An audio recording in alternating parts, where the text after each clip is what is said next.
अस्सलामुअलैकुम दोस्तों। उम्मीद है कि आप सब खैरियत से होंगे।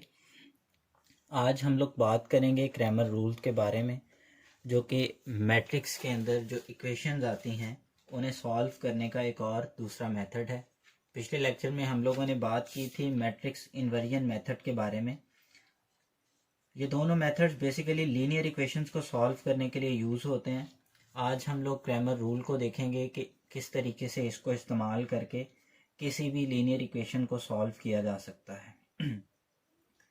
सबसे पहले हम लोग एक क्वेश्चन ले लेते हैं ताकि आपको एक्सप्लेन किया जा सके कि किस तरीके से ये सॉल्व होगा।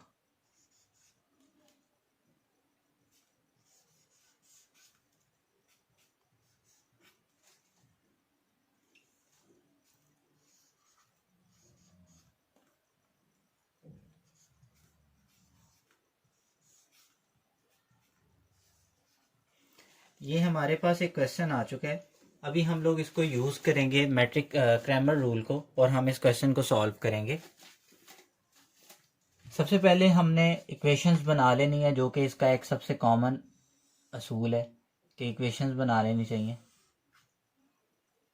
3 -2 -2 एंड 3। अब देखें, इन इक्वेशन के अंदर एक चीज़ बड़ी कॉमन है कि जब आप लोगों ने पहला मैट्रिक्स बनाना है तो उसमें ये जो वेरिएबल्स के साथ कोएफिशिएंट हैं इनको लिखना है। उसके बाद हमारे दूसरे मैट्रिक्स के अंदर हमारे वेरिएबल्स आएंगे, जो कि एक एक्स वेरिएबल है और एक वाई वेरिएबल है। अब इक्वल के बाद हमारे पास बाकी दोनों वैल्यूज़ आएंगी। अब ये हमारे पास एक फॉर्म आ चुकी है। अब हम लोगों ने क्रैमर रूल के थ्रू इसको सॉल्व करना है। ये हमारे पास मैट्रिक्स ए है, ये एक्स है, ये बी है। ये कॉमन वे है, जब हम इन मैट्रिक्स को इस तरीके से लिख लेते हैं तो इनको नाम दे के इक्वेशन की फॉर्म में ले आते हैं। ए एक्स मैट्रिक्स जो है वो बी के इक्वल है। हमें वैल्यू ऑफ एक्स रिक्वायर है, तो जैसा कि मैथ की इक्वेशन हम लोग सॉल्व करते हैं, बी में ए को डिवाइड करवा देंगे क्योंकि इधर आके डिवाइड हो जाएगा और यहाँ पे हमारे पास एक्स अकेला बच जाएगा। और ए के ऊपर ए, क्योंकि डिवाइड में मैट्रिक्स नॉर्मली डिवाइड नहीं करते आप लोग, तो ए को इनवर्स की फॉर्म में ले आएंगे हम लोग और साथ में बी को मल्टीप्लाई करवा देंगे। अब देखिए, यहाँ पे एक चीज़ आप लोगों ने ये देखी कि ये बिल्कुल मैट्रिक्स इन्वर्जन मेथड जैसा ही लग रहा है, लेकिन यहाँ पे ना एक चेंजिंग आएगी। ठीक है, एक चेंजिंग ये है कि सबसे पहले नॉर्मली यहाँ पे जो फॉर्मूला लिखा जाता है कि वैल्यूज जो रिक्वायर हैं, अब उन रिक्वायर्ड वैल्यूज को हम लोग किस तरीके से लिखते हैं मैं भी आपको बताता हूँ कि उन रिक्वायर्ड वैल्यूज को किस तरीके से लिखा जाता है। कि हमें जो x की वैल्यू रिक्वायर है, क्योंकि बेसिकली हमें एक x रिक्वायर है, एक y रिक्वायर है। x में हमने क्या करना है, हमें a of x over a mod, जबकि y के अंदर क्या करेंगे, a of y over a mod, a of y का मॉड। तो ये दोनों फार्मूलाज यूज करके हम लोग वैल्यू निकालेंगे।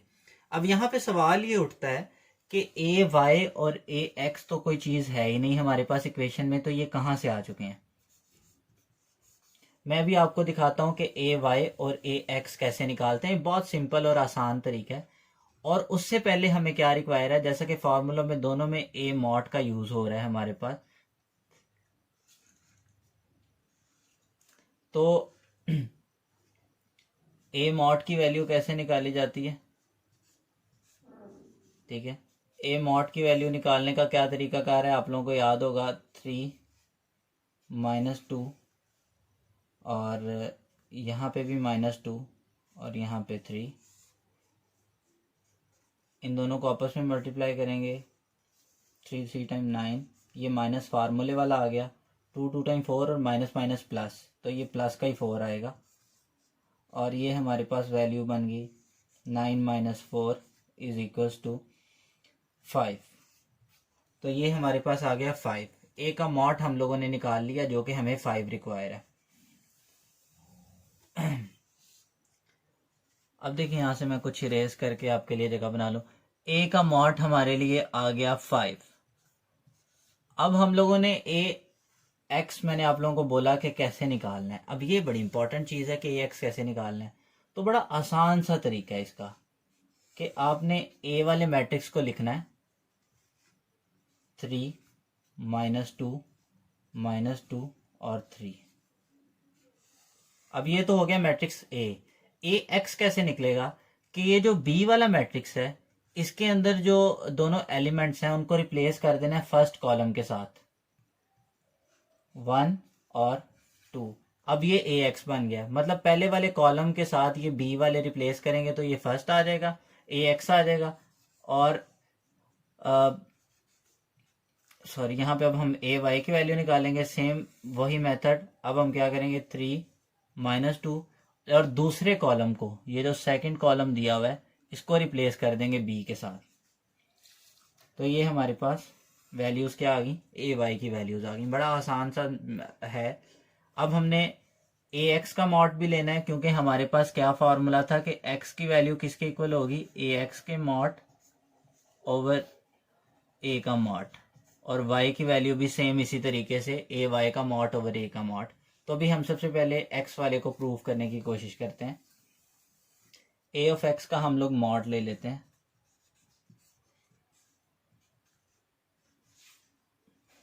पहले हम लोग 1 और 2, इस मतलब 1 और 2 रिप्लेस करेंगे पहले कॉलम के साथ -2 और 3। अब ये दोनों मल्टीप्लाई होंगे और ये भी मल्टीप्लाई होंगे। 3 1 टाइम 3, ये माइनस फार्मूले वाला, 2 2 टाइम 4 और माइनस प्लस माइनस, तो ये -4 आ गया। माइनस मल्टीप्लाई हो रहा है अंदर माइनस के साथ तो ये प्लस हो जाएगा और ये 4 और ये वैल्यू हमारे पास क्या आ गई 7। ठीक है, तो x की वैल्यू हमारे पास क्या आई 7/5। ये हमारे पास x की वैल्यू आ गई। अब हम लोगों ने निकालनी है y की वैल्यू। y भी सेम इसी तरीके से निकलेगा। हाँ, y के लिए हम लोगों ने फार्मूला याद किया A Y by A mod, A Y का मॉड। अब हम ए वाई का मॉड निकाल लेते हैं। 1 सॉरी सेकंड कॉलम रिप्लेस करेंगे हम लोग 3 और -2 1 और 2 मल्टीप्लाई करेंगे 3 2 टाइम 6 माइनस फार्मूले वाला माइनस प्लस माइनस और 2 1 टाइम 2। 6 माइनस माइनस मल्टीप्लाई हो गया, प्लस का साइन आ गया, 2 आ गया और ये 8 आ गया। तो अब यहाँ पे वैल्यू हमारे पास क्या आई 8/5। तो ये x और y की वैल्यूज़ निकल आई। ये क्रैमर रूल का मेथड है, इसको आप लोग फॉलो कर सकते हैं। ये बड़ा आसान सा तरीकाकार है क्रैमर रूल को फॉलो करने का। मैट्रिक्स इन्वर्जन मेथड से ये किस तरीके से थोड़ा सा डिफरेंट है मैं बता देता हूँ। यहाँ पे आपको क्या रिक्वायर होता है कि ए एक्स ओवर ए का मॉड, ये x की वैल्यू बताएगा और y की वैल्यू बताएगा ए वाई बाई ए का मॉड। जबकि मैट्रिक्स इन्वर्जन मेथड में हम लोग क्या करते हैं, इसी इक्वेशन को सॉल्व करते हैं।